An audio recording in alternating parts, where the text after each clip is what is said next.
जय श्री राम। आज की वीडियो के माध्यम से हम जानेंगे बृहस्पति व्रत कथा का संपूर्ण वृत्तांत। इसकी क्या नियम विधि हैं और सर्वप्रथम जानते हैं कि यह उपवास सप्ताह के दिवस बृहस्पतिवार को रखा जाता है। किसी भी माह के शुक्ल पक्ष में अनुराधा नक्षत्र और गुरुवार की योग के दिन इस व्रत की शुरुआत करना चाहिए।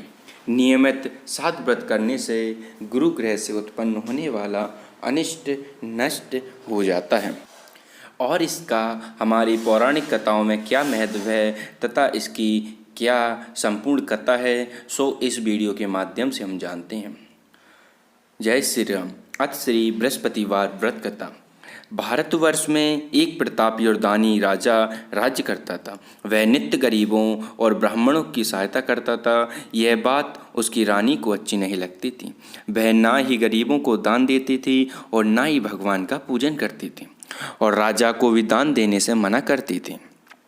एक दिन राजा शिकार खेलने वन को गए हुए थे तो रानी महल में अकेली थी। उसी समय बृहस्पति देव साधु वेश में राजा के महल में भिक्षा के लिए गए और भिक्षा मांगी। रानी ने भिक्षा देने से इनकार किया और कहा, ये साधु महाराज, मैं तो दान पुण्य से तंग आ गई हूँ। मेरा पति सारा धन लुटाते रहते हैं। मेरी इच्छा है कि हमारा धन नष्ट हो जाए, फिर ना रहेगा बांस न बजेगी बांसुरी।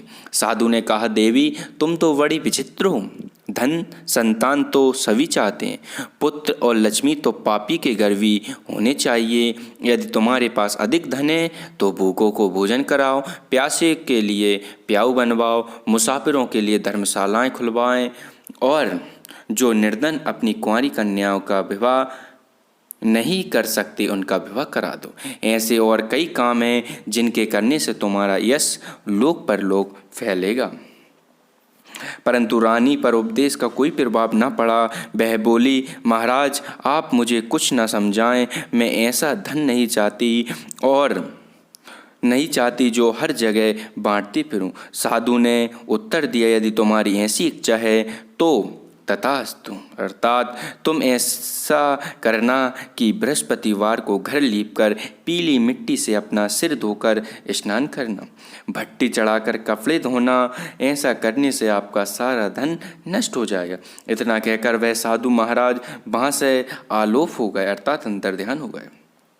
साधु के अनुसार कई बातों को पूरा करते हुए रानी को केवल 3 बृहस्पतिवार ही बीते थी कि उसकी समस्त धन संपत्ति नष्ट हो गए। भोजन के लिए राजा का परिवार तरसने लगा। तब एक दिन राजा ने रानी से बोला कि हे रानी, तुम यहीं रहो, मैं दूसरे देश को जाता हूँ, क्योंकि यहाँ पर सभी लोग मुझे जानते हैं, इसलिए मैं कोई छोटा कार्य नहीं कर सकता। ऐसा कहकर राजा परदेश चला गया। वहाँ वह जंगल से लकड़ी काट कर लाता और शहर में बेचता। इस तरह वह अपना जीवन व्यतीत करने लगा। इधर राजा के परदेश जाते ही रानी और दासी दुखी रहने लगी।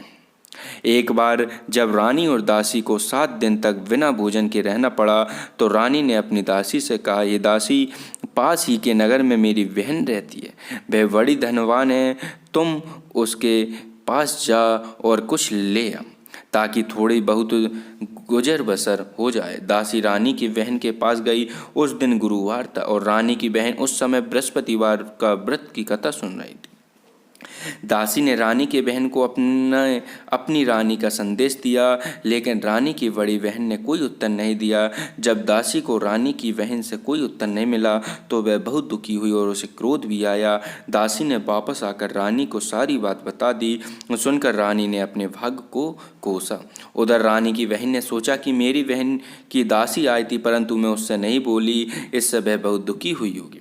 कथा सुनकर और पूजन समाप्त करके वह अपनी बहन के घर आई और कहने लगी, है बहना, मैं बृहस्पतिवार का व्रत कर रही थी, तुम्हारी दासी मेरे घर आई थी, परंतु जब तक कथा होती है तब तक ना तो उठते हैं और ना ही बोलते हैं, इसलिए मैं नहीं बोली। कहो दासी, क्यों गई थी? रानी बोली, बहन तुमसे क्या छुपाऊं, हमारे घर में खाने तक का अनाज नहीं था। ऐसा कहते कहते रानी की आंखें भर आईं। उसने दासी समेत पिछले 7 दिनों से भूखे रहने तक की बात अपनी बहन को विस्तार पूर्वक सुना दी।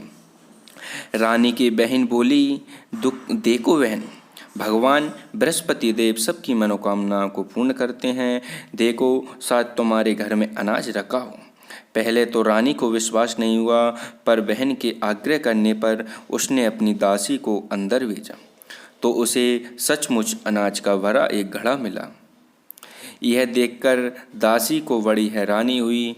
दासी रानी से कहने लगी, हे रानी, जब हमको भोजन नहीं मिलता तो हम व्रत ही तो करते हैं, इसलिए क्यों ना इनसे व्रत और कथा की विधि पूछ ली जाए, ताकि हम भी व्रत कर सकें। तब रानी ने अपनी बहन से बृहस्पतिवार व्रत के बारे में पूछा। उसकी बहन ने बताया, बृहस्पतिवार के व्रत में चने की दाल और मुनक्का से विष्णु भगवान का केले की जड़ में पूजन करें तथा दीपक जलाएं, व्रत कथा सुने और पीला भोजन ही करें, इससे बृहस्पति देव प्रसन्न होते हैं। व्रत और पूजन विधि बताकर रानी की बहन अपने घर को लौट गई। 7 दिन के बाद जब गुरुवार आया तो रानी और दासी ने व्रत रखा। गुड़साल में जाकर चना और गुड़ लेकर आईं, फिर उससे केले की जड़ तथा विष्णु भगवान का पूजन किया। अब पीला भोजन कहाँ से आए, इस बात को लेकर दोनों बहुत दुखी थे। चूँकि उन्होंने व्रत रखा था, इसलिए बृहस्पति देव उनसे प्रसन्न थे। इसलिए वे एक साधारण व्यक्ति का रूप धारण कर 2 थालों में सुंदर पीला भोजन दासी को दे गए।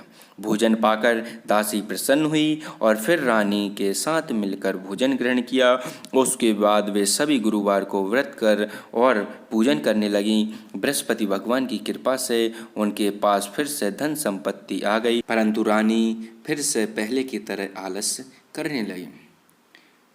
आज की कथा हम यहीं समाप्त करते हैं तथा इससे आगे की कथा जानने के लिए हमारा वीडियो का पार्ट 2 देखें। जय श्री राम।